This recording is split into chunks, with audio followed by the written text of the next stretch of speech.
At the heart of America is a dirty and shameful reality. Everyone knows it exists, but the devastating impact it has left on generations of people has been glossed over and even ignored, especially by those who still benefit from it. Our American history is rooted in racism. More obvious chapters include the decimation of Native American populations, slavery, segregation, and the Jim Crow era. Most Americans have learned about, or at least heard of these events. But ask them about the eugenics movement, or when homegrown extremists filled Madison Square Garden for a Nazi rally, or how Henry Ford's hatred of Jews helped inspire Adolf Hitler, and you're likely to get a blank stare. It's time to explore these overlooked events that don't make it into our history books and correct the record for the people harmed by them, to trace our past to modern tragedies and learn how folks over the centuries have fought back. We need to confront our racist history so that we might have a chance to defeat it once and for all. I'm Christian Picciolini, a former white supremacist who became an anti-racist activist and a bringer of hard truths. On each episode of F Your Racist History, you'll learn about America's conveniently overlooked racist origin stories. Join me as we yank off the hood and expose the lies behind some of America's so-called triumphs and heroes.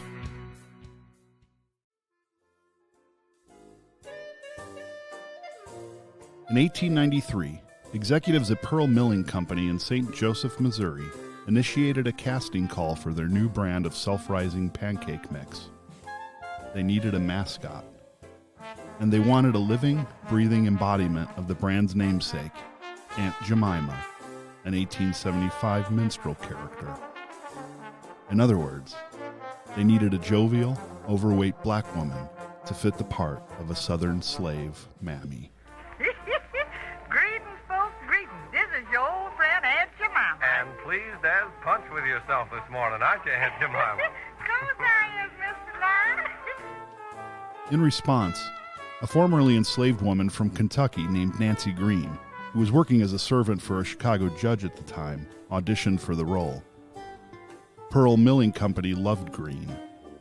She was in her 50s, sported impressive culinary skills, and also had the background to portray the company's black mammy stereotype. They set her up in a booth at the 1893 Chicago World's Fair.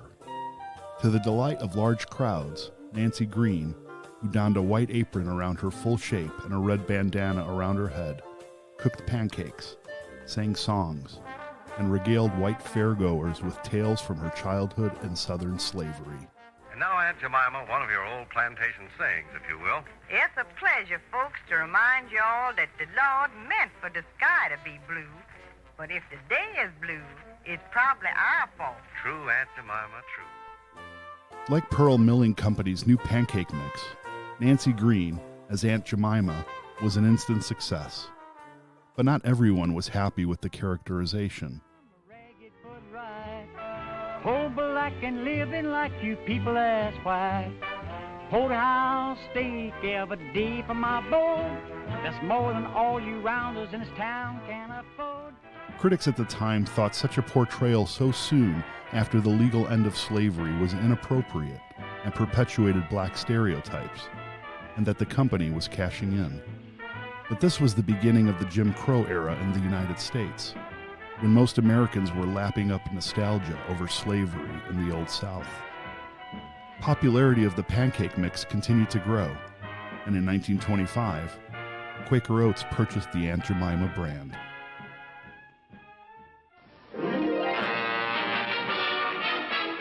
The Quaker Oats Company, makers of fine foods for the whole family, presents America's favorite family, the Nelsons. Ozzie, Harriet, David, and Ricky. Now a word about one of the many fine Quaker products, Aunt Jemima. Fast forward to June 2020, in the wake of the murder of George Floyd, an unarmed black man, by a white police officer in Minneapolis, Minnesota. Amid the protests over Floyd's killing besieging the nation, an old forgotten video resurfaced online and went viral. It was a 4-minute montage of over 100 years of racist Aunt Jemima advertising, and people were outraged. Have you got a temptalating, tantalizing old plantation saying for us today, Aunt Jemima? Yes, sir. One that's especially good these days is that folks who smiles at breakfast mostly don't never need no doctor. Quaker Oats responded quickly. Their vice president, Kristen Krepf, announced the retirement of the brand soon after on June 17th. In her statement, she says, quote, Aunt Jemima's origins are based on a racial stereotype. While work has been done over the years to update the brand in a manner intended to be appropriate and respectful, we realize those changes are not enough. Aunt Jemima pancakes without her syrup is like the spring without the fall. There's only one thing worse in this universe. That's no Aunt Jemima's at all. The decision to remove the racist branding then started a ripple effect.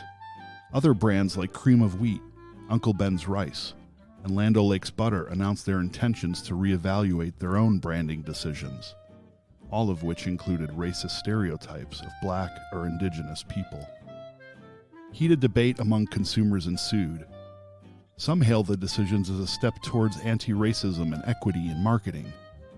Others argued it marked an erasure of American history without acknowledging the harm it caused. And, no surprise, there were some who completely pushed back on the idea that the racialized images were even racist at all. What is our long-standing obsession with faulty and racist nostalgia? Better questions. Why have these racist marketing tactics been so successful? And why do we remain loyal to these brands as consumers, despite their despicable histories and practices? It's simple. We're willing to forget what truly happened in our history because we want it to feel cleaner and more respectful than it really was. And it's hard to admit that maybe we are also complicit in the marginalization and dehumanization of other human beings through our buying habits and which companies we choose to support. But the truth is, racism is ingrained in more than just the business marketing practices of the 20th century. The belief in white supremacy is the foundation of American capitalism, and it all started with something called the triangle trade. This is episode 3 of F Your Racist History. Hate sells, and we're buying. Molasses, rum, slaves. Harvest, drink, repeat. Maybe you remember something about this from school. Most likely you don't, if you were even taught it at all. But that's the basic construction of the triangle trade that built America's early colonial economy. It worked like this. The British colonies in the West Indies, more commonly known today as the Caribbean, were rich in sugar plantations, and they decided they needed slaves to plant, harvest, and process the sugar cane. The production of sugar was one of the most brutal and dangerous types of work for enslaved people. They often lost limbs and suffered debilitating injuries at every stage, not to mention the severe mistreatment they endured from slave owners. This, of course, bolstered the need for plantation owners to bring in even more enslaved people. They also found that refining sugar produced a more sought-after byproduct, molasses. The sugar alone was not profitable. Molasses was the real moneymaker. Ships carried millions of gallons of molasses from the West Indies to the coast of New England, where distilleries then processed it into rum. The rum, in turn, would be placed in large casks and transported to the African coast, where it would then be traded for more slaves. Ships hauling enslaved people would then transport them to America's southern colonies, and the whole vicious cycle would begin again. This transatlantic slave trade continued to expand throughout the late 1600s, and by the early 1700s, the American colonies were booming because of it.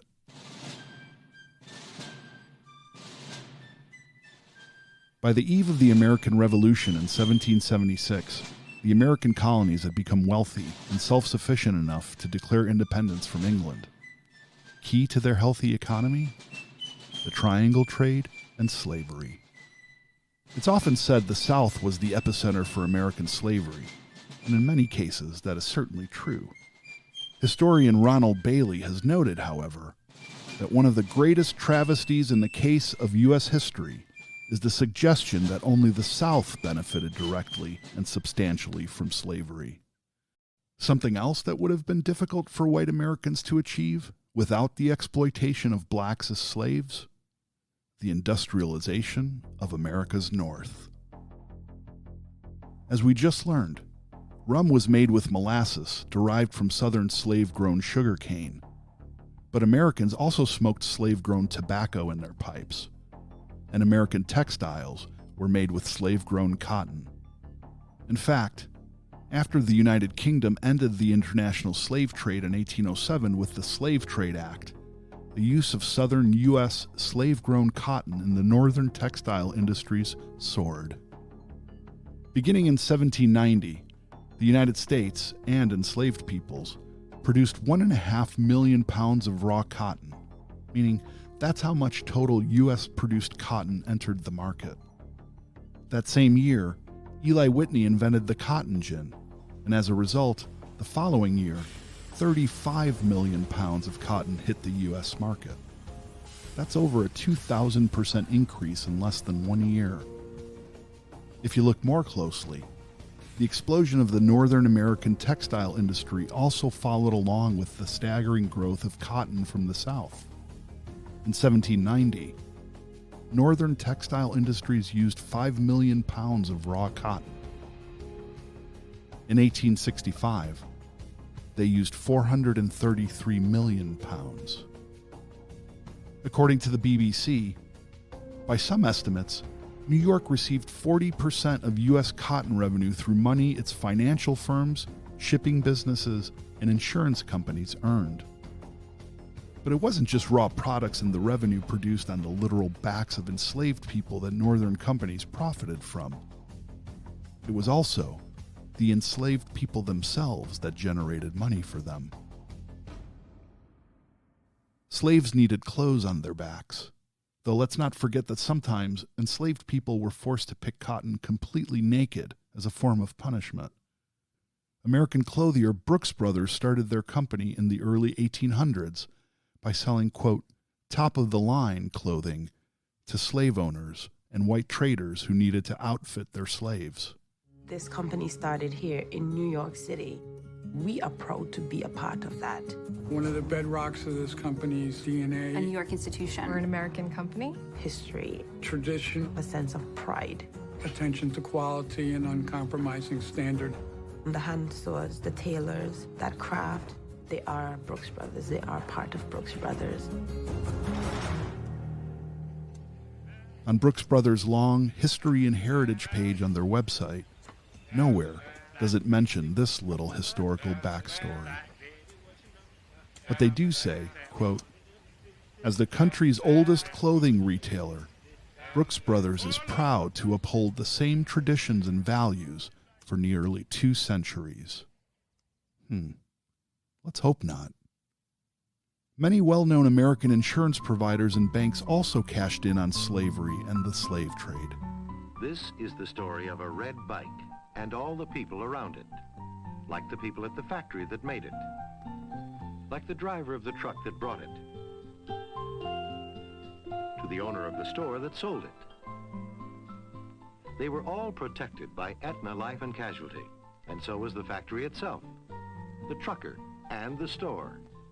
Aetna protects businesses in all kinds of ways, and people in all kinds of ways, and the things they own in all kinds of ways. Aetna, who is now a health insurance provider, initially sold policies to slave owners to insure the lives of their slaves. When an enslaved person died, a slave owner collected the fiscal value of the person, and then some. The company issued a statement that was published in the Los Angeles Times in 2000. Quote, Aetna has long acknowledged that for several years shortly after its founding in 1853, that the company may have insured the lives of slaves. We express our deep regret over any participation at all in this deplorable practice. And yet there's no mention of this on Aetna's website. Predecessor banks that formed the Fortune 500 companies, Bank of America, New York Life, and J.P. Morgan, also accepted enslaved people as collateral for loans and insured them as property at the time. And if a slave owner defaulted on a loan, the banks would seize their slaves. Then what would they do with them, I wonder? In 2001, the state of California passed legislation requiring insurance companies to hand over company records pertaining to policies insuring enslaved people prior to 1865. New York Life provided documents showing their parent company, Nautilus Insurance Company, had sold 508 policies insuring the lives of enslaved people in the 1840s. According to New York Life's website, they only sold these policies for a short time between 1846 and 1848, and it accounted for less than 5% of their business. However, a New York Times article from 2016 said the policies accounted for a third of total policies between 1845 and 1848, and the company paid the equivalent of $232,000 in claims before voting to discontinue the practice in 1848. After the city of Chicago passed an ordinance in 2002 requiring companies to disclose whether or not they or a predecessor had profited from the institution of slavery, Bank of America scrambled to minimize damage to their public image.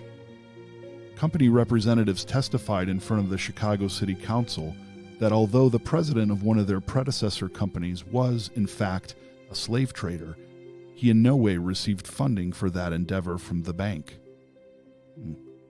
What was his salary used for then? Bank of America's historical records reportedly show only 2 such policies that insured slaves were ever sold. Oddly enough, the link to the Bank of America report, conducted by the Heritage Research Center, which detailed these findings, has been inactive online for some time. J.P. Morgan, a major provider of investment banking and financial services, though, they actually owned slaves. A lot of them. In 2005, they admitted that between 1831 and 1861, their 2 predecessor banks accepted nearly 13,000 enslaved people as collateral. When slave owners defaulted on these loans, the banks confiscated and ended up owning over 1,250 enslaved people. What was J.P. Morgan's atonement for profiting from slavery? They pledged $5 million to a Louisiana scholarship fund for African American students. Seems money can buy anything for those who have it, including rubber-stamped redemption. I'll point out that most, if not all, of the revelations about these companies came as a result of either the Chicago City Ordinance or a rash of class action lawsuits filed in the early 2000s seeking reparations from these companies for their involvement and profit from the institution of slavery. To date, none of these companies have made direct reparations to communities or people of color, and in general, the discussion around reparations for Black Americans affected by slavery remains a divisive issue in American business and politics. If you listen to Episode 2 of F Your Racist History, the racist history of American law enforcement, you'll know very little changed by way of attitudes towards people of color in this country after the end of the American Civil War and the abolition of slavery. How did this affect newly freed Black people trying to start new lives and businesses? Spoiler alert, it hasn't been pretty, easy, or seamless.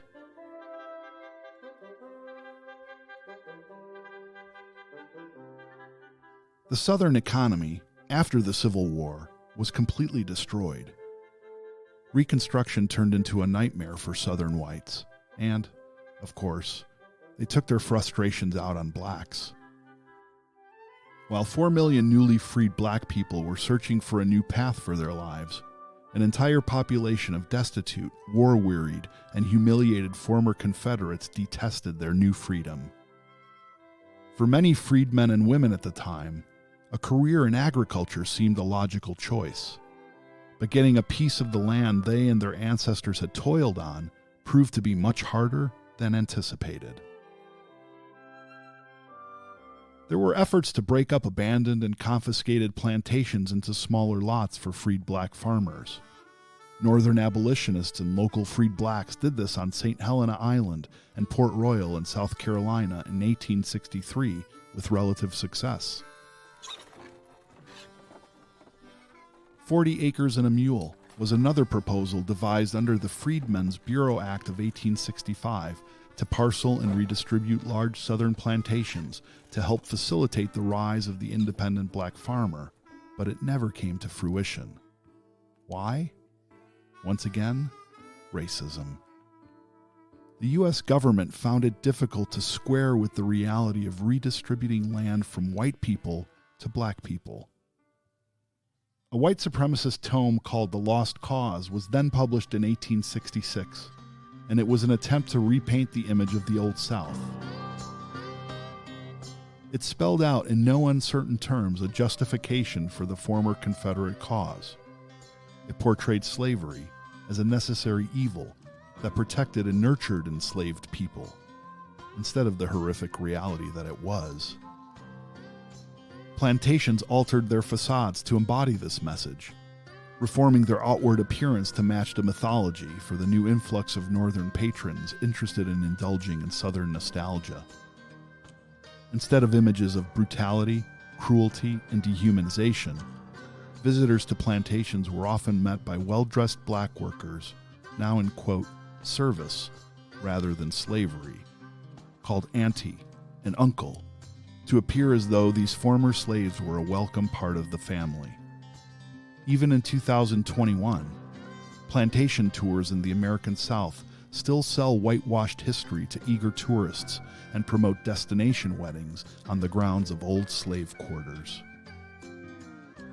Racist imagery has long been used to appeal to a white sense of nostalgia. A longing for, quote, the good old days of the American South was encapsulated by brands using images of black slave stereotypes. American companies cashed in on these stereotypes in large brand marketing campaigns. In addition to Aunt Jemima's adaptation of an old black Southern mammy that appealed to the nostalgic white consumer looking for gentle reminders of a, quote, simpler time, Uncle Ben's instant rice and the cream of wheat breakfast porridge brand mascots also emulated the so-called gentle old house slave, non-threatening black man stereotype. Juxtapose these seemingly docile figures against stereotypes of threatening freed black men as rapists and abusers of white women, as depicted in D.W. Griffith's famous film about the Ku Klux Klan, The Birth of a Nation, and it's no surprise white people clung wholeheartedly to these feel-good images they created for themselves. Fear, it turns out, is a powerful tool. It's almost as powerful as nostalgia and ambivalence. It whitewashed past treatment of previously enslaved black people, particularly the efforts made following the Civil War to prevent freedmen from becoming financially independent. After 1865, the majority of newly freed slaves didn't have a cent to their names. They were often left with no other option than to enter into labor agreements with the same white people who had previously enslaved them. This practice created a new system of tenant farming, referred to as sharecropping. Here's the basic gist of how sharecropping, or the more accurate term, debt slavery, worked.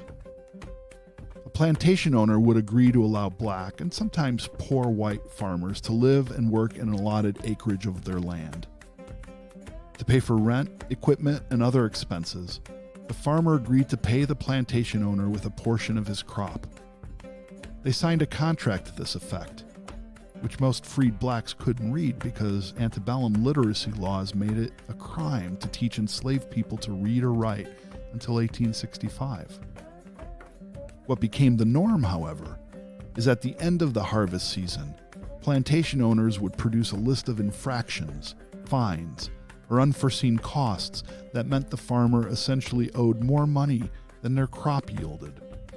If, and usually when, this happened, there was a clause in the contract that said sharecroppers automatically signed on for another year, and the same broken record would play again and again and again for the black farmers.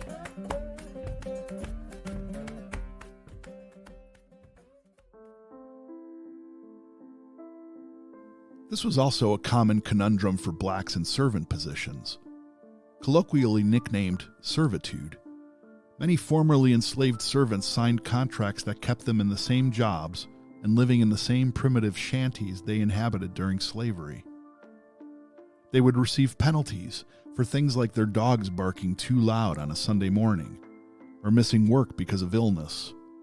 And at the end of the year, they would owe their, quote, employer money. It essentially turned into a system of financial enslavement. If you were indebted to them, the plantation owner owned you until you could pay them off, and usually no one ever could. So, what about black people who tried to start their own businesses in early America? It's nearly impossible to start a business while living in poverty. Aspiring black entrepreneurs had trouble securing loans, in addition to outright refusal by some banks to lend to anyone who wasn't white. Racist lending practices also meant hefty collateral and higher interest rates for black consumers. It often took formerly enslaved people and their children years, if they were lucky, to secure enough capital to start their own independent business ventures. But it did happen, and by the turn of the 20th century, black-owned businesses were finding their footing. Madam C.J. Walker, born Sarah Breedlove, is often credited as becoming the United States' first black female millionaire. A child of slaves, she did it by creating a successful business for her line of black hair care, known as the Walker System, in 1905. My hair is can't you, don't you? You can't comb it, don't you try. Madam Walker learned her technique from the leading black hair care specialist at the time, Annie Malone, another black female entrepreneur who also became a millionaire. These black women found plenty of space for their personal products in the market, as almost all health and beauty products on the market at the time were marketed to white women. The entire mainstream beauty industry in the early 1900s focused on Eurocentric, i.e., white, standards, and department stores built their cosmetics departments to suit. Because department stores wouldn't feature cosmetics for black women, Madam Walker resorted to door-to-door sales to market her products. When she gained enough capital, she opened brick-and-mortar storefronts of her own that employed mostly women of color. The success of her stores, however, also made her a target. But Madam Walker didn't let it stop her from speaking out on behalf of black women in business. She paid her success forward. She donated money back to the black community via the YMCA, the Tuskegee Institute, schools for black girls and women, and various community church organizations.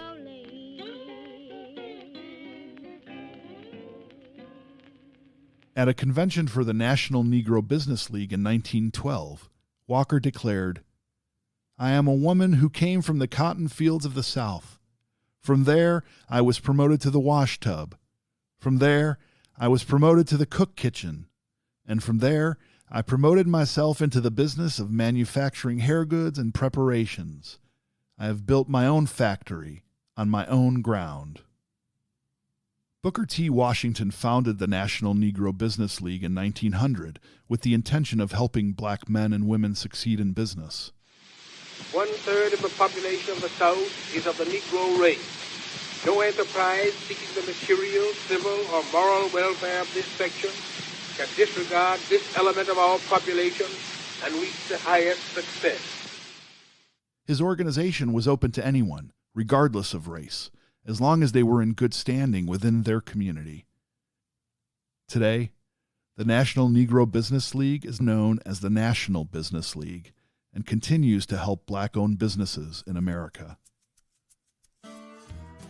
In the tradition of Booker T. Washington, entrepreneur and author Fawn Weaver started whiskey brand Uncle Nearest in 2017 to honor a black man overlooked in our history books.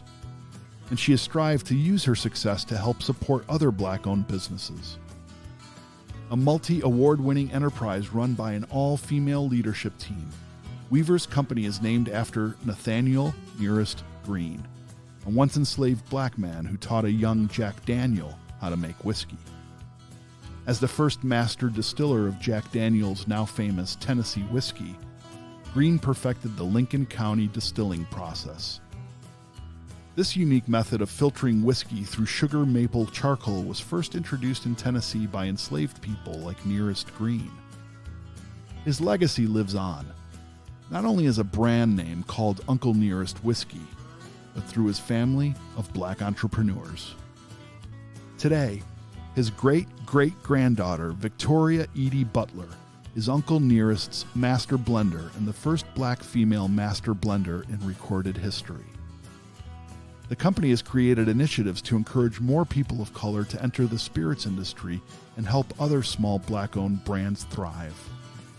In June 2020, in partnership with Brown-Forman's Jack Daniel Distillery, Uncle Nearest unveiled plans for the Nearest Green School of Distilling at Motlow State Community College in nearby Tullahoma, Tennessee.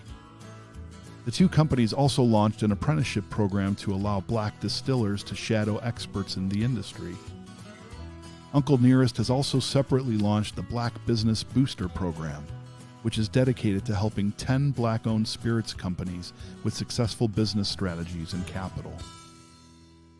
A quick note about the use of uncle here. It's not comparable to the use of uncle in a brand like Uncle Ben's because Nearest's family were involved with its founding, naming, and are still involved to this day. He was not exploited by white marketers who made him into a caricature of himself to make a buck.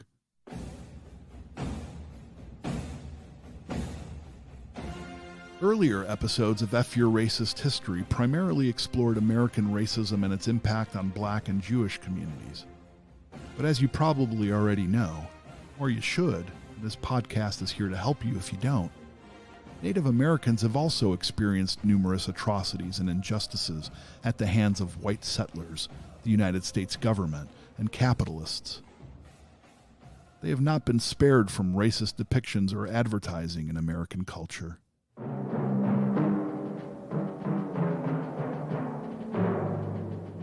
Native American portrayals in Western films, corporate advertising, anti-littering public service announcements, and especially as sports team mascots present indigenous peoples of the Americas as a one-dimensional warrior race. Some people have a deep, abiding respect for the natural beauty that was once this country. And some people don't. People start pollution. People can stop it. In 2005, the American Psychological Association called for the immediate retirement of all American Indian mascots, symbols, images, and personalities by schools, colleges, universities, athletic teams, and organizations. Their research shows these images are particularly harmful in schools and college environments because they are centers of learning. They also claim the mascots are, quote, undermining the educational experiences of members of all communities, especially those who have had little or no contact with indigenous peoples. In essence, the incorrect and racist representation of an entire culture stimulates ignorance. Now, imagine that happening thousands of times over the centuries, and in our classrooms, and on our television and film screens. Opponents of Native American mascot removal say these images are meant to show respect to the communities as depictions of courage and resilience. But Native Americans, by and large, disagree.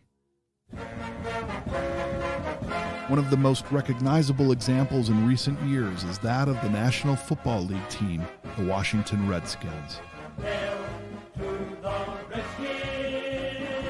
After years of community members and Native American rights groups calling for the removal of their caricatured American Indian logo and demeaning team name, owners finally rebranded the organization in the wake of nationwide protests following the murder of George Floyd and other young black men. The same happened when the Atlanta Braves and the Cleveland Indians Major League Baseball teams dropped the use of their racialized logos and team traditions. And the Braves take the field as the Chief makes his way toward his teepee. And you know what happened after they rebranded and stopped promoting racist stereotypes? Nothing. Some people, addicted to nostalgia, complained. But the sky didn't fall.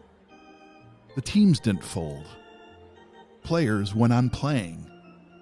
Team owners continued to make money. And fans kept watching, as if it didn't really matter much if their favorite team once had a racist mascot or not.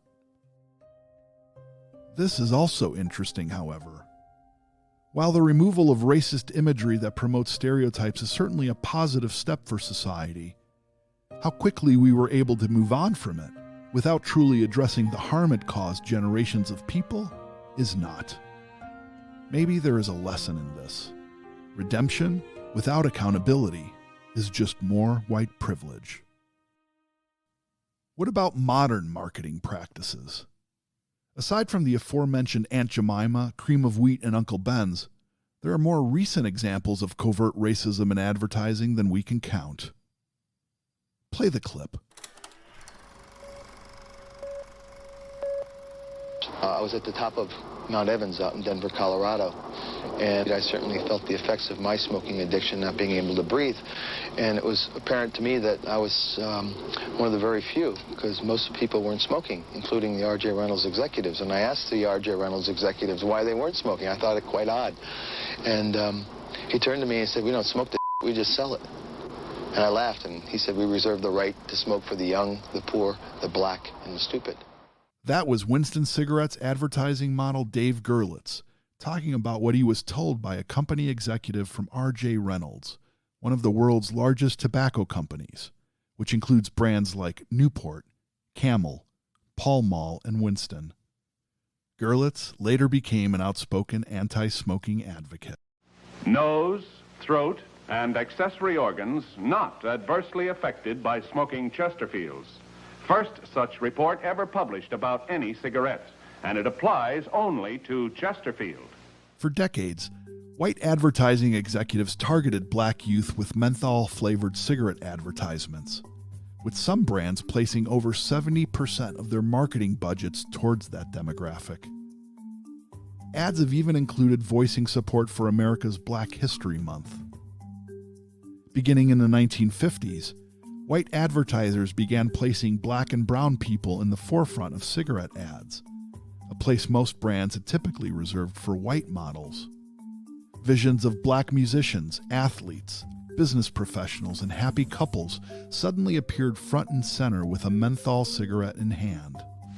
I want you folks out there to note that when Jesse Owens smokes a cigarette, he smokes Chesterfield. This aggressive advertising strategy by tobacco companies worked. A 2016 study found that 85% of black smokers preferred smoking menthols, compared to just 29% of white smokers. Smokers, when your taste tells you it's time for a change, come up, make a real change. Come up, come on all the way up to the menthol magic of cool. Various groups have lobbied for a ban on menthol and other flavored cigarettes and tobacco products, including the NAACP, the National Association for the Advancement of Black People. Recently, the NAACP got their wish. The Food and Drug Administration announced in April of 2021 that they were taking steps toward enacting the ban. In response, NAACP President and CEO Derek Johnson said, quote, "It is long overdue to protect the health of African Americans and to reduce the deleterious impact of menthol smoking and tobacco use overall on America's health." Modern companies supporting more blatant white supremacy with their advertising dollars is another big issue altogether. For example, television advertising slots on Fox News' Tucker Carlson Tonight, whose host regularly makes bigoted comments and seems to support outright white supremacist views.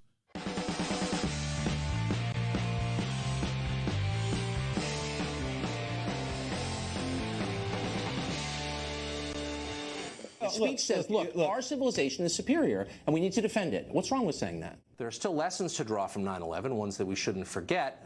Not all cultures are the same. Not all cultures are equal. For Americans, and nobody cares about them. It's like, shut up, you're dying, we're going to replace you. Everybody gets a safe space except white men. They are hated and despised. The American Nazi Party and the KKK don't really exist in a meaningful sense. They may have an office or a website. White supremacy is not ubiquitous in America. It's not a crisis. Fox News has come out and said, quote, "Any reasonable viewer arrives with an appropriate amount of skepticism about the statements Tucker Carlson makes," end quote.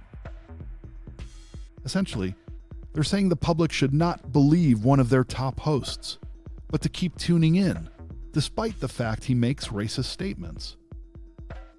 Advertisers continue to buy primetime slots which support Carlson's airtime and legitimize his bigoted remarks.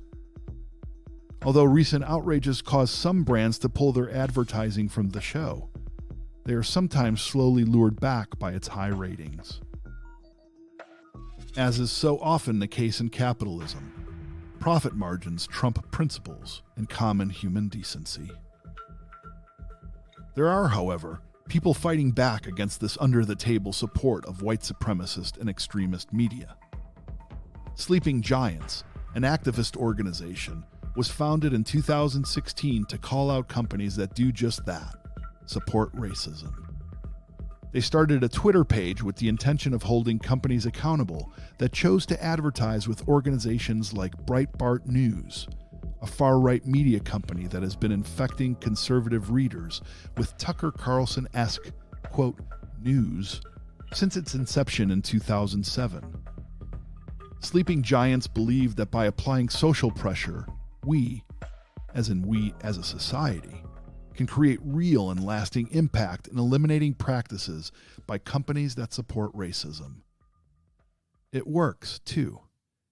Because of pressure from groups like Sleeping Giants, Breitbart lost over 90% of its advertising revenue during their push. And then there are the not-so-covert ways that advertisers, directly and indirectly, or perhaps even inadvertently, support the notion of white supremacy. For example, Dove, a large consumer soap brand, released a television commercial in 2017 that, in its opening few frames, depicted a black woman lifting up her shirt to reveal a white woman beneath it, while a bottle of Dove's body wash was visible. This was reminiscent of old soap ads that attempted to demonstrate that soap worked so well it, quote, turns black white. This cringeworthy tagline is from a Cook's Lightning soap ad from 1905. The Dove commercial was pulled after hashtag Boycott Dove started trending on Twitter. The company's response? Quote, "An image we recently posted missed the mark in representing women of color thoughtfully. We deeply regret the offense it caused." End quote. But what about the harm it caused? We regret our company's involvement in this deplorable practice. We deeply apologize for contributing to the hurt of the African American community. Our company is deeply committed to fighting for racial justice. We're doing our best to educate ourselves and learn. The I'm sorries are profuse nowadays, and coming from seemingly every corner of American industry. George Floyd's globally publicized murder in 2020 forever changed the social landscape. It did something to the public consciousness. Average people felt empowered to say, "This is wrong. Racism is systemic, and the perpetrators must be held accountable." Companies that resisted change for years suddenly did a 180-degree turn. They asked for forgiveness, released statements, and promised their support for communities of color. Bank of America pledged $1 billion to companies working towards social justice. New York Life has loudly touted their efforts to right past wrongs by sponsoring 2 PBS documentaries on slavery and the effects of Jim Crow, as well as being a founding donor to the Smithsonian's National Museum of African American History and Culture. Bank of America pledged $5 million over 3 years to institutions and programs involved in the preservation of African American history. While it's easy to applaud these companies for these declarations and donations, real and lasting change has yet to be seen. More importantly, they have not addressed the generations of trauma they caused to Black and brown Americans because of their past practices. There's actually a larger issue at play here that no amount of apologies or donations to scholarship funds can fix. There are so many American companies who have profited from systemic racism and continue to do so. The entire economic system of the United States was founded to protect the financial interests of white men by dehumanizing everyone who was not a white man. We've changed our laws, made progress and reforms, and yet problems like predatory lending and housing discrimination, racist marketing tactics, and generational racial wealth gaps still plague this nation.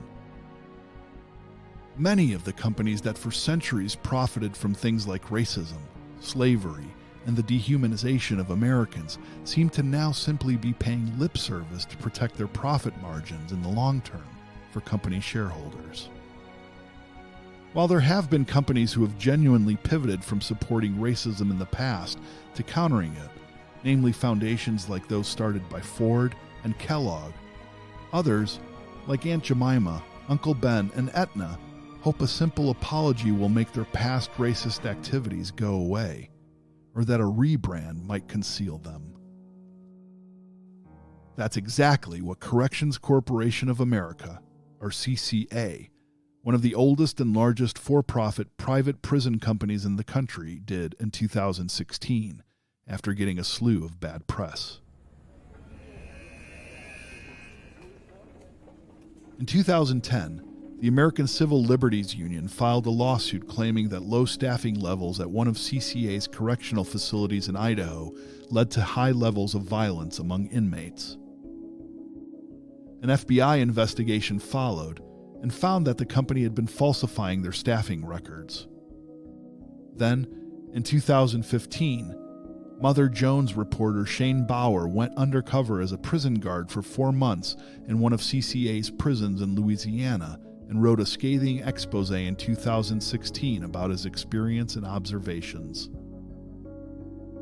Following Bauer's report, and after the Justice Department sent out a memo indicating it wanted to phase out private prisons, CCA simply changed their name to Core Civic and coined a happy new slogan, quote, "Better the public good."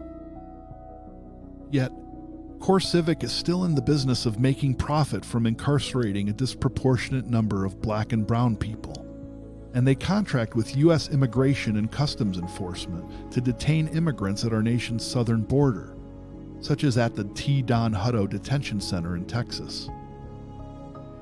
This facility has a long, troubled history under Core Civic's ownership.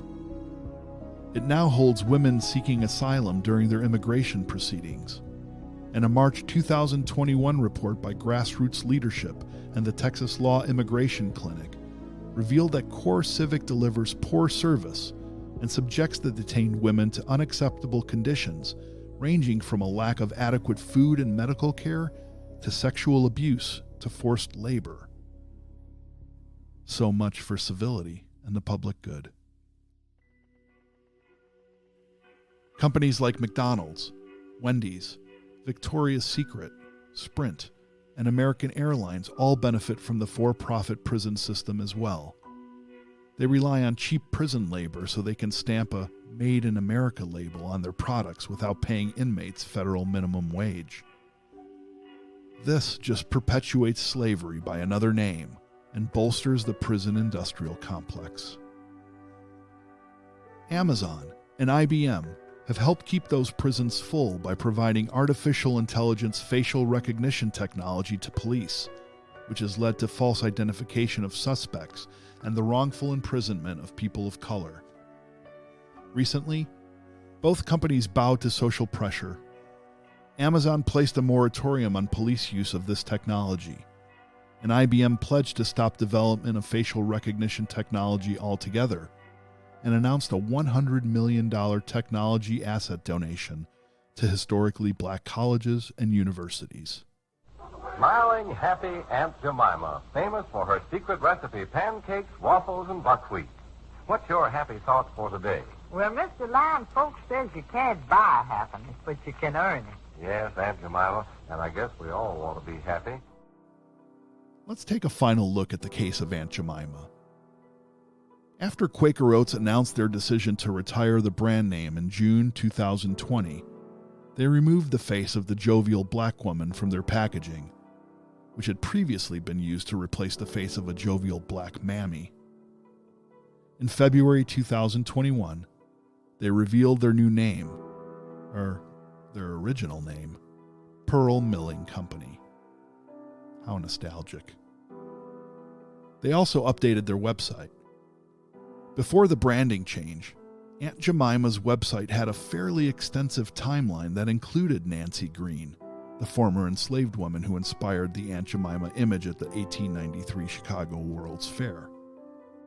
Now, their history has been scrubbed clean of any and all mention of the woman who helped build the famous brand. PepsiCo, Quaker Oats' parent company, did, however, pledge $1 million to empower and uplift black girls and women. The initiative is part of a 5-year investment of more than $400 million to uplift black business and communities and increase black representation at PepsiCo. Most of the companies we've talked about in this episode also don't include their historic connections to slavery and racism on their company history pages. And companies that are forced to admit it, like J.P. Morgan, simply hemmed and hawed about it, dropped a press release, and then buried it. How are these companies addressing their past as they move forward, beyond just giving out donations? Certainly, from the recent testimony of company executives to the U.S. Congress, it appears not by changing their practices much in the future. Kindly let the record reflect that the panel is made up of white men. You've all sermonized to a certain extent about diversity. If you believe that your likely successor will be a woman or a person of color, would you kindly extend a hand into the air? Let the record reflect all white men, and none of you, not one, appears to believe that your successor will be a female or a person of color. Modern companies working toward authentic change do exist, but they are few and far between, although the pressure is mounting for more companies to do better. In addition to the important work of sleeping giants, the nonprofit civil rights advocacy organization Color of Change has multiple ongoing campaigns to effect social change. They work to defund white supremacist organizations. They even have an ongoing campaign demanding reparations from J.P. Morgan Bank for profiting from slavery. Then, there are companies without problematic histories who are intentionally taking a stand for racial and social justice causes, like Ben & Jerry's Ice Cream Company. They started a foundation that actively works towards dismantling oppressive systems and use 75% of their profits to support grant programs and small grassroots movements. If you're curious about who they've given money to, their website lists them all. They have 54 pages of organizations listed from just 2020 alone. If one thing has become abundantly clear, it's that people, us, have the power to force change for the better. Most long-running companies and government institutions don't change on their own until we make them change. The first step? We educate ourselves on the reality of our unjust past and don't let it be swept under the rug, forgotten, or repeated.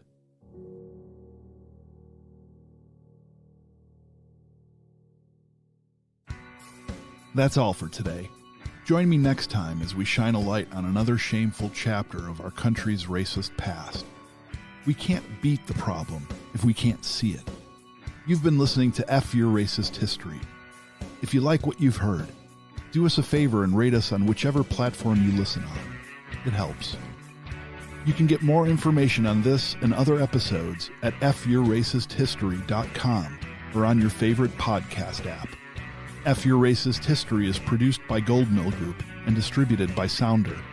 This episode was researched, fact-checked, and written by Maggie Coomer and Jasmine Brand. Links to source material and references are included in the show notes. Our editor is Ken Pendola. Music is courtesy of Flatfoot 56. Jamie Moeller is our producer. And I'm the executive producer and your host, Christian Picciolini. Thank you for joining. See you next time. And as always, F Your Racist History.